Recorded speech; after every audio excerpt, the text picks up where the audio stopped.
প্রথমে এক কথা বলছিল, এখন আরেকটা বলতেছে।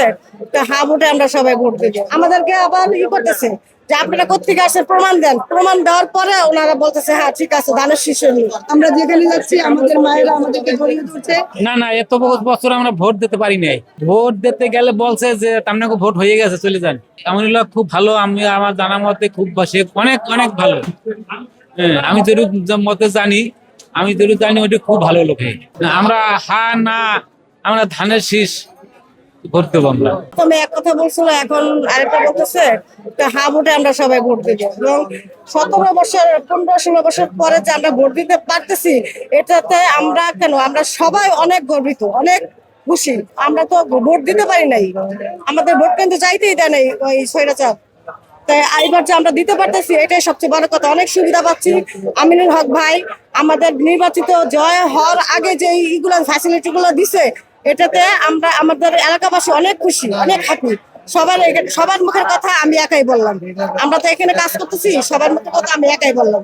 সবার মুখে একই কথা, ধানের শীষ। এবং বিরোধী দল যাচ্ছে, ওনাদেরকেও মানে দিচ্ছে না, কোনো প্রাধান্য দিচ্ছে না। আমাদেরকে আবার করতেছে যে আপনারা কোত্থেকে আসেন, প্রমাণ দেন। প্রমাণ দেওয়ার পরে ওনারা বলতেছে হ্যাঁ ঠিক আছে, ধানের শীষ নিয়ে।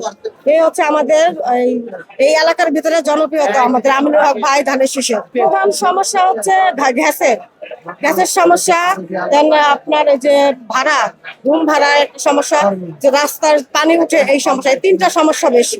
ঢাকা 16 আসন জনাব আমিনুল হক ভাই ধানের শীষের গণজোয়ার, এবং এই আমাদের 3 নম্বর ওয়ার্ডে বিপুল ভোটে ইনশাল্লাহ তিনি বিজয় হবেন, এবং আশা করি যে প্রার্থী আছে তার থেকে লক্ষাধিক ভোটে ইনশাল্লাহ আমিনুল হক ভাই বিজয় হবে।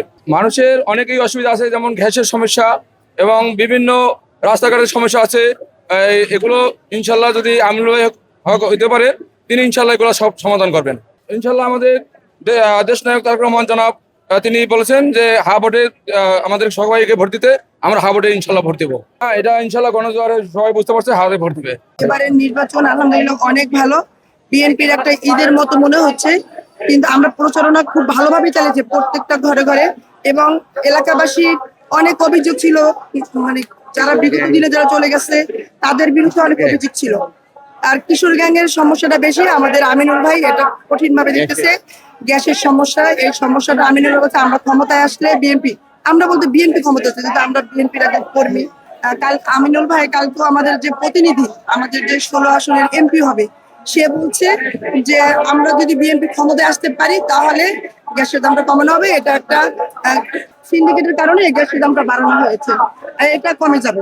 এটা ভাই হ্যাঁ, মা বোনরা বিএনপির উপর খুবই উদ্বেগ। মা বোনরা বলছে আমরা যেখানে যাচ্ছি আমাদের মায়েরা আমাদেরকে জড়িয়ে ধরছে, এবং তারা বলতেছে আমরা 17 বছর ভোট দিতে পারি নাই, আমরা এবার ভোট কেন্দ্রে সকাল সকাল চলে যাবো এবং ভোট দেবো।